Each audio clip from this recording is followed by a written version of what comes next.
Don't come home tonight, I need space, my wife texted. I stared at the message, confused. Space from what? I whispered. Then I opened the security camera app and froze. Someone else had just walked into my house. My name is Nathan Brooks, I'm 36 years old. I work as a network technician for a small security company, which means I spend my days running cable through walls, mounting cameras in corners nobody looks at, and configuring alarm systems for people who want to sleep better at night. I'm good at it, not glamorous but good. I grew up believing loyalty was worth more than money, that the quiet, dependable version of yourself was something to be proud of. I've always been the one who shows up, fixes the problem, and doesn't make a scene about it. Broken Wi-Fi, broken lock, broken whatever, I'm the guy you call. Emily and I met at a local gym 7 years ago. She laughed at something I said while we were both waiting for a treadmill, and something about that laugh made me think, this is the person I want to be around. We built a normal life together. Modest house, 2 cars, regular dinners, the kind of life that looks simple from the outside because it is, and I was fine with that. I installed a full home CCTV system myself a few years back. Cameras at every entrance, one in the living room, audio enabled where the law allowed. Emily used to joke that I'd turned the house into a mini FBI building. I'd laugh and say that was the point. Things had felt distant lately. I told myself it was the long hours, the debt we were paying down, the ordinary friction of a marriage moving through its middle years. I believed we were stable. I believed in us. I wasn't rich or glamorous, but I had something they didn't expect. If you're the dependable one, you already know what I mean. You're the person who keeps things running while other people take the credit or take the comfort. You fix what's broken and ask for nothing back because that's just who you are. And sometimes that gets mistaken for not noticing, for being easy to deceive. If you've ever felt taken for granted in a relationship or a family, I want you to know you're not alone in that. Sometimes the quiet people see everything. Subscribe to this channel and share your experience in the comments. And before the rest of this story unfolds, click like or hype. You're going to want to have already done that. It was a Tuesday. I was finishing a late installation job at a small office building, pulling the last cable through a drop ceiling with sawdust in my hair and a cold coffee on the floor beside my toolbox. My phone buzzed, "Don't come home tonight, I need space." I read it twice, then a third time. Emily was not a need space kind of person. She was the opposite of that, actually. She hated being alone in the house after dark. She'd text me on late nights asking when I was coming home, sometimes calling just to have a voice in the background while she moved through the rooms. I called her, it rang 4 times and went to voicemail. I called again, same result. Then another text, just stay out tonight, nothing else. I sat in my truck in that parking lot with the engine running and the heater going, and I turned the situation over in my mind the way you do when something doesn't fit. Emily wanting space on a dark Tuesday night. Emily not picking up. It didn't fit. I almost drove home anyway. Instead, something made me open the camera app on my phone. The living room camera showed the lights on. I switched to the front door view, the one mounted above the porch that covers the driveway, and I saw a car pulling in. A dark blue sedan I recognized immediately because I had ridden in that car dozens of times over the years. It was my brother Ryan's car. I watched him step out. He moved the way he always moves, loose and unhurried, hands in his jacket pockets. He walked straight to the front door without hesitating, like someone who knows exactly where he's going and feels comfortable getting there. Emily opened the door before he even knocked. The audio on that camera is limited to the porch area, but I caught fragments. Her voice light and easy, his laugh, the door closing. I sat in that parking lot for a long time. I replayed the clip 4 times, then I switched to the interior living room camera. They were sitting on the couch, not doing anything dramatic, just sitting close, talking. But the familiarity of it settled into my chest like something heavy and cold. Emily said something and Ryan laughed again. Then she leaned back and said, clearly enough for the microphone to catch, "He never checks this thing anyway." I set my phone face down on the passenger seat. They were talking about me. That was when I understood this wasn't a one-time visit. The comfort between them, the ease, the way she said that like it was an established fact, this had been going on for a while. I just hadn't been looking. I drove to a parking lot near a gas station and sat there until midnight. Then I drove to a friend's place and slept on his couch without explaining much. The next morning I went home. Emily was in the kitchen making coffee, dressed like a regular Tuesday had followed a regular Monday. I asked her calmly why Ryan had been at the house. She didn't flinch. "He stopped by to check on me. Is that a problem? You told me not to come home." I needed quiet time. "He just stopped by, at 10 at night." Nathan, her voice shifted and I recognized the shift. I had heard it before in arguments, that tone that means she is about to reframe the entire situation. Your obsession with those cameras is getting unhealthy. You're checking the footage to spy on me now. I checked the footage because you told me not to come home and wouldn't answer my calls. She shook her head like I'd said something embarrassing. This is exactly what I'm talking about. I called Ryan later that afternoon. He picked up on the second ring. Relax, he said before I had finished the sentence. She needed someone to talk to. You're gone all the time. I was being a good brother. I said, a good brother. Don't make this weird, he said. He sounded bored. He sounded like someone who was not worried at all. That bothered me more than anything else. I made the mistake of telling my parents about it that weekend. I thought they would hear me. My mother listened to me describe what I saw on the footage, and then she looked at my father and my father cleared his throat. You've been working very long hours, he said. That's not relevant, it might be you're under stress. These systems you install can get in your head, my mother added gently. Ryan was just checking on her, sweetheart. At dinner that night, Ryan sat across from me and said, with a smile aimed at everyone but directed at me, Nathan's got the whole house wired up. Probably has cameras in the bathroom by now, he laughed. My parents smiled. Emily looked at her plate. I said nothing. Then it moved outside the family. Emily started mentioning it to friends.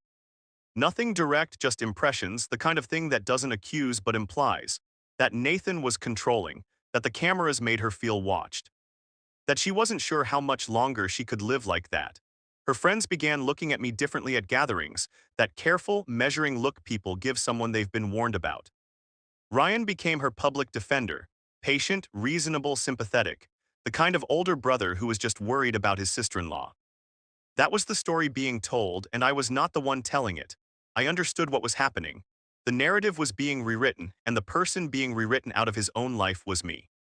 I didn't argue, I didn't post anything online. I didn't call Emily's friends or escalate at family dinners. I went home, closed my office door, and started going through my system.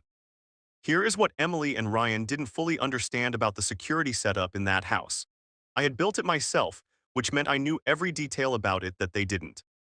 2 years earlier, I had expanded the storage silently, adding a second backup drive in the utility closet, and setting the system to mirror recordings offsite to a private server I maintained through my work account. The cameras didn't just save locally, everything was stored remotely in a place nobody in that house knew about. I had months of footage. I started reviewing it systematically, working backward from the Tuesday night, then further 1 week, 2 weeks, a month. What I found made the cold feeling in my chest permanent.